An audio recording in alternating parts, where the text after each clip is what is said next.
Hi, welcome to the C# programming tutorial. In this tutorial we're going to look at the sealed modifier. There will be times when you don't want a class to be inherited by any other class, and so you use a sealed modifier in declaring the class, and what that will do is it will stop the class from being inherited, and there's good reasons for doing that. You may be inheriting a class that's got the same fields, names, members, and there can be class and conflict and different things like that, and methods, and so you don't want that to happen, and so you've got to remember to override a method. In C#, you've got to use the virtual word, so where you've got two methods the same, you can have a conflict. And so where we were yesterday, it was, if I remember, we were looking at virtual. Yeah, and what we're going to look at today is we're going to look at inheritance again. And so we created Poodle and Pitbull and a general base class called Dog. Pitbull and Poodle inherited Dog. We created a Jack Russell class where it didn't inherit Dog, but held all the data that Dog held plus what a Jack Russell would hold, and that's not good object-oriented programming, because every time you would do a dog you would have to type out all the general things that a dog has. Well, if you had a general class for dog, then you inherit it and it cuts down the workload, and you never have to type that again. You just reuse it and reuse it and reuse it a million times if you want. And debugging, if something goes wrong with your program or computer hardware gets upgraded, you just need to go to a specific class and make a few changes and your program works for the new hardware and software. So it's got its advantages, and it's easier to look at because you make all your classes as small as possible. And so if you go to one block of code, one class, and you can see what's going on in it, and if it does its job, what it's supposed to do, what it's setting it in, then it's okay, and you can go to each part and debug and fine tune and things like that. So it's quite good that way. So what we're going to do is the dog, we've inherited Pitbull and Poodle inherits Dog, but Dog can also inherit, and I'm going to get Dog to inherit Jack Russell, which doesn't make sense because why would the general class inherit Jack Russell? But the Jack Russell's got fields in it which Dog has got and Poodle and Pitbull has got, and so just to show you that you can do this and it will create conflicts. So if we do Dog : Jack Russell,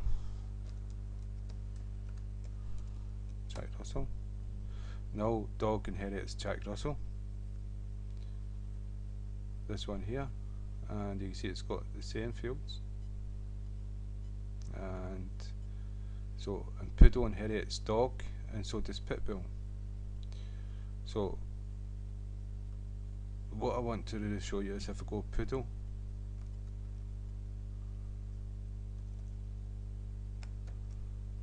dot, what we've got is fighter, gorilla, legs, personality, and tail, right? And they all come from Dog, I think. Poodle, that one comes from Poodle. This one comes from Jack Russell. This one comes from Poodle. And this one comes from Poodle. That creates a conflict because we've got the same fields.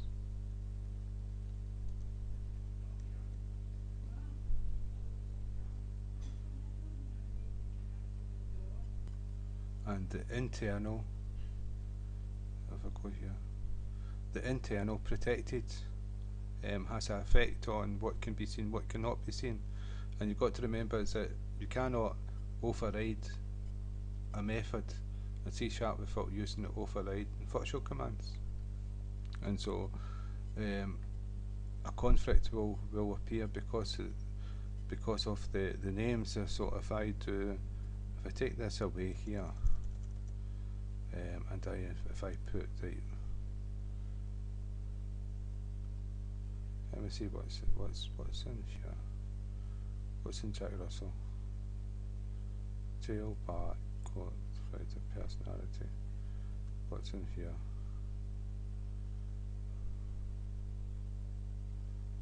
Dog. If we do this one here, let's see. That was legs.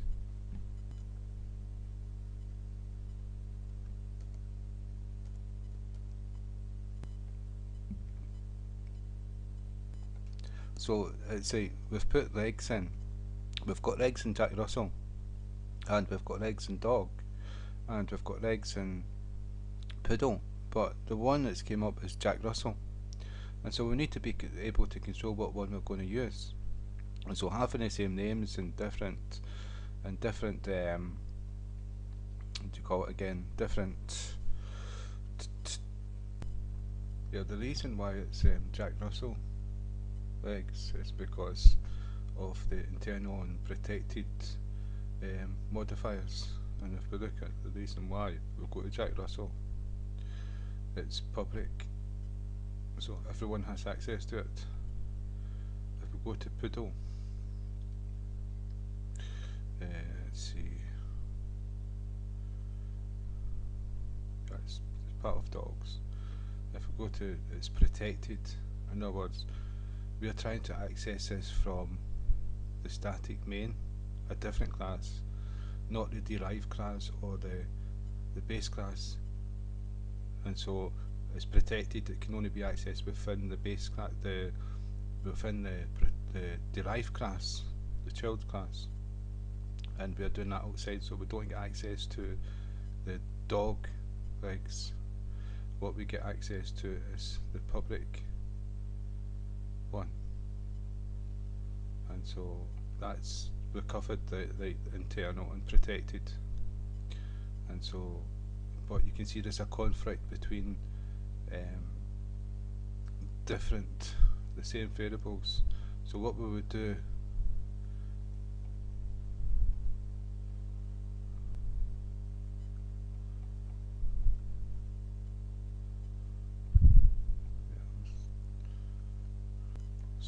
is we'd make Jack Russell, would give the class the modifier sealed, and what this is saying is this class cannot be it's the wrong place I put it. It's in front of class. This class cannot be inherited. So what we've done is we've done dog inherits Jack Russell. So if we run it, we'll get an error, and that's the error. And it's going to tell you cannot derive from sealed type console application 1 Jack Russell.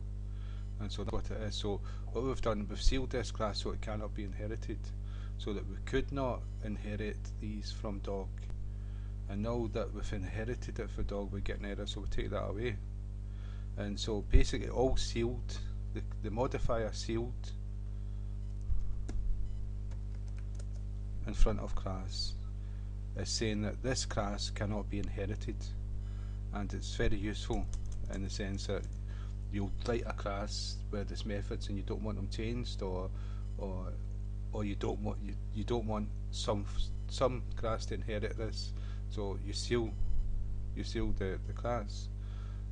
So that's sealed modifier in polymorphism. Polymorphism is broad. It's like there's many different ways of doing things in object-oriented programming. And so you can reuse the code. You can use the code in many different ways. We looked at constructors and constructors with different parameters, and so you could access whatever constructor you wanted to, but there was a default one with no parameters. And so that's polymorphism. You can do that with methods. You can inherit a class. So So it's like the poodle inherits dog. So the poodle inherits all the things that's not private from dog. But at the same time, you could pass a whole object to the constructor of poodle called the object dog, and you would be doing the same thing. So if I go to poodle, and in the constructor, if I done dog and call it in small letters dogs, dog. Right, what I've done, I've passed this whole class as an object into poodle, and it's going to access the same things that we've accessed with inheritance. So that's polymorphism as well. Polymorphism as well. And so there's many different ways of doing things, and next time we're going to be looking at abstract. So again, thank you for your time, and I hope that's helped. Thank you.